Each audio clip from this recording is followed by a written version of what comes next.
Nous sommes de retour cette semaine encore avec une nouvelle séquence coup de cœur. Je suis ravi d'accueillir aujourd'hui Georges Capin de la SBL Ecosport. Bonjour Georges, comment vas-tu et est-ce que tu m'entends? Bonjour Julien, ouais, je t'entends très bien. Merci pour l'invitation. Ben écoute, avec grand plaisir, merci d'être avec nous et comme tu le sais, chaque semaine, on prend plaisir à donner la parole à voilà, des responsables d'ASBL, des initiatives solidaires, innovantes, voilà, ça peut être beaucoup de choses. Nous, on se connaît un petit peu évidemment et on avait le souhait de reparler encore un petit peu finalement de cette ASBL, donc EcoSport. Dis-nous évidemment d'abord quel est le fondement même de cette ASBL que tu as créé, je pense, en 2020. Oui, tout à fait. EcoSport, en fait, c'est un projet porté sur le bien-être des enfants sourds et malentendants dans la pratique du football. Et on a ce côté inclusif parce que l'idée du projet, c'est de pouvoir faire jouer les deux publics ensemble, c'est-à-dire les enfants sourds et malentendants et les enfants entendants. Et ce qu'on souhaite au travers de ce projet par rapport à un club classique, c'est de pouvoir vraiment adapter nos outils pédagogiques à la communication de ce public qui est un public sourd. On adapte au travers, on a du visuel qu'on utilise, on a des cartes. Donc voilà, c'est avec ça qu'on se différencie par rapport à un club classique parce que notre approche pédagogique est adaptée à la problématique de surdité. C'est ça. Donc vous permettez, comme tu l'as dit, via notamment différents outils aux enfants atteints voilà, de surdité ou en tout cas malentendants, de pratiquer le football, ce qui est quand même, voilà, évidemment plus qu'honorable. On se rend compte qu'il y avait finalement pas grand-chose qui existait dans le milieu, notamment le milieu du football amateur. Donc vous répondez à un vrai besoin. Donc là encore, évidemment, bravo. Dis-nous un petit mot notamment sur un des outils que vous utilisez, qui est, je pense, la montre connectée. Oui, tout à fait. La montre connectée, pour moi, c'est un outil qui vient révolutionner notre communication avec ses enfants. Étant donné que la problématique était une fois que l'enfant a le dos tourné, on ne pouvait pas avoir son attention. Il était difficile pour nous de pouvoir communiquer avec lui, même quand on levait un drapeau d'arbitre, parce qu'on essayait au moins de respecter les règles du football. L'enfant ne voyait pas puisqu'il avait le dos tourné. Et donc, cet outil vient nous permettre de pouvoir interpeller l'enfant au travers d'une vibration qu'il reçoit sur son bras lorsque nous appuyons un boîtier que nous avons en début d'activité. Et la consigne pour l'enfant, c'est qu'à chaque fois qu'il ressent une vibration, qu'il cherche le coach du regard, ça veut dire qu'une consigne va être donnée. Et cela, ça révolutionne vraiment l'approche avec les enfants parce que là, on a leur attention et eux aussi se sentent facilement interpellés par nous. C'est Tout à vraiment très fait. chouette C'est et agréable. exactement le même moyen qu'un entraîneur pourrait utiliser pour appeler des enfants entendants.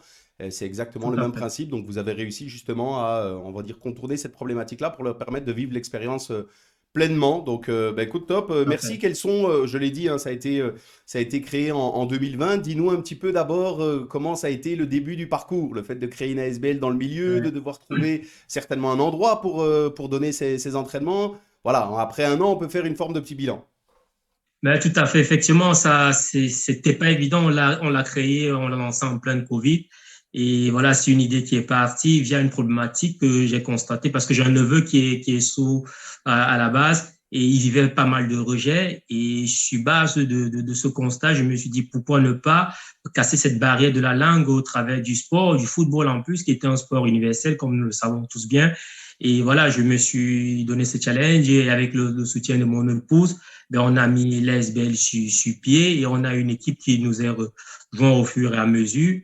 Et voilà, on a la chance d'avoir des partenaires directs comme le parascolaire Duc, la commune Duc, qui s'est vraiment ouvert à ce projet et qui nous a permis dans un premier temps d'avoir un espace pour pouvoir donner des activités. Et ensuite, on a, comme vous pouvez voir sur nos affiches, par exemple, on a l'Union qui s'est joint, qui nous permet aussi de nous donner voilà, une plage d'horaire. Donc voilà, et on a aussi commencé à avoir le soutien de certains organismes sudiens qui portent à cœur ce que nous faisons, comme la Fédération Wallonie ou la COCOF et autres. C'est ça. Donc vous avez quand même eu quelques aides, mais on sait à quel point ça peut être parfois le parcours du combattant hein, pour se faire entendre et trouver des partenaires notamment. Qu'est-ce que vous recherchez encore dans le futur, que ce soit des partenaires, peut-être des endroits pour développer d'autres activités, des partenaires financiers, on va pas se mentir, c'est nécessaire aussi. Tu as parlé Ben de oui, oui, montres, tout les à fait. montres elles ont un coût, donc dis-nous un petit peu, qu'est-ce que vous recherchez encore dans le futur?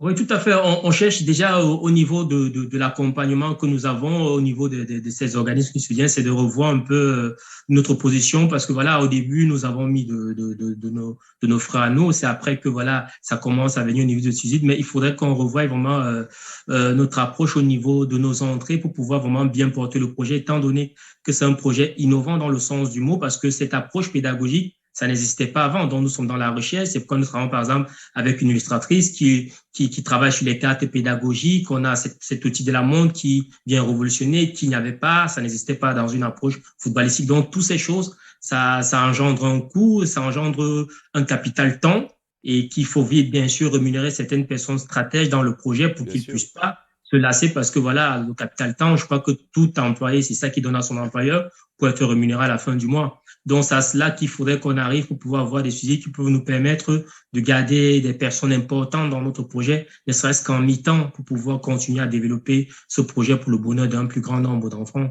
C'est ça. Bah, écoute, là encore, hein, c'est tout le mal qu'on vous souhaite, Georges. De toute façon, celles et ceux qui entendront ce petit passage entre nous, que vous soyez à la tête d'une entreprise ou pas, que vous ayez les possibilités peut-être d'aider, de soutenir un projet plus qu'honorable qui, je le rappelle, aide les enfants atteints de déficience auditive, donc sourds et malentendants, à pratiquer leur sport favori. Ici, en l'occurrence, le football. N'hésitez pas à contacter EcoSport ASBL. Je remettrai de toute façon les liens pour pouvoir vous retrouver très facilement, Georges, dans la publication, pour que tout le monde puisse encore venir vous donner des coups de main. C'est ce qu'on souhaite avec EcoSport, Georges. Quel est le projet? Jusqu'où vous vous voyez aller? Je pourrais dire c'est un projet qui va dans l'infini parce que nous sommes sur un handicap universel. Et qui dit universel, dit ce que ça veut dire. Donc, notre approche, en fait, au travers de ce que nous sommes en train de construire, c'est de pouvoir faire bénéficier les enfants au-delà des frontières de la Belgique.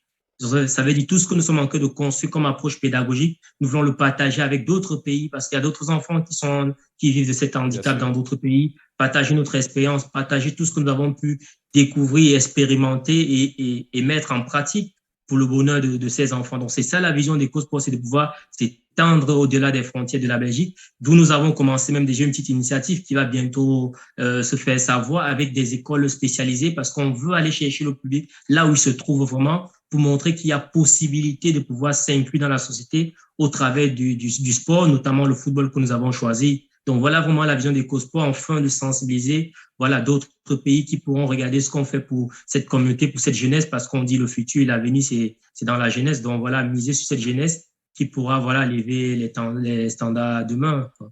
Tout à fait. Ben, écoute, merci Georges. Là encore, ce sont des messages extrêmement agréables à entendre et comme je le dis régulièrement, je pense que des initiatives comme la tienne, des ASBL comme la vôtre, on en a toujours besoin et on en a finalement jamais assez, certainement dans les moments parfois difficiles qu'on vit au quotidien. Justement, on arrive déjà à la fin de cette petite séquence entre nous, Georges. On termine toujours par un petit clin d'œil. On sait que c'est difficile, mais on demande toujours si on pouvait oublier quelques instants les difficultés du quotidien, qu'elles soient financières, matérielles ou au niveau de l'handicap, évidemment.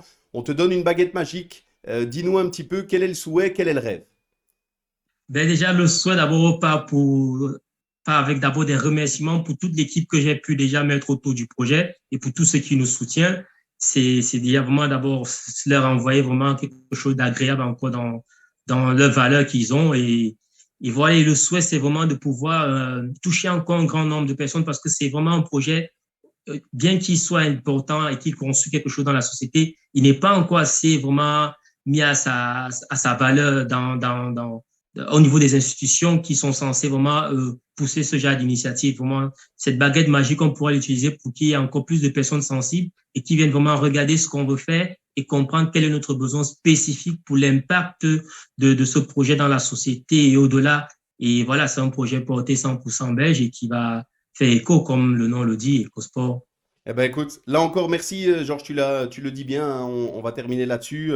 Effectivement, soyons un écho tous ensemble, je vous le souhaite, je m'associe évidemment à ça. Et là encore, toutes celles et ceux qui auront la possibilité d'aider, n'hésitez pas, en aidant, vous permettrez à EcoSport, Georges Capin et toute son équipe finalement d'aider encore énormément de personnes, qu'ils soient jeunes ou moins jeunes, Donc voilà, ils en ont besoin et ça fait finalement un cercle vertueux d'entraide, ce qu'on a toujours besoin dans notre quotidien. Merci beaucoup, Georges. Je te souhaite le meilleur, évidemment, avec la SBL EcoSport, d'aller le plus loin possible et comme tu l'as dit, sans aucune limite. Et puis de toute façon, au plaisir. Merci, c'est nous qui vous remercions pour cette interview avec toute l'équipe. Et voilà, un grand merci encore, Julien, pour ce moment agréable. Et Avec grand plaisir, Georges. Et puis de toute façon, à bientôt. à bientôt. Merci, Merci. Georges. Bonne journée. Merci. Au revoir. Au revoir. Au Au revoir. revoir.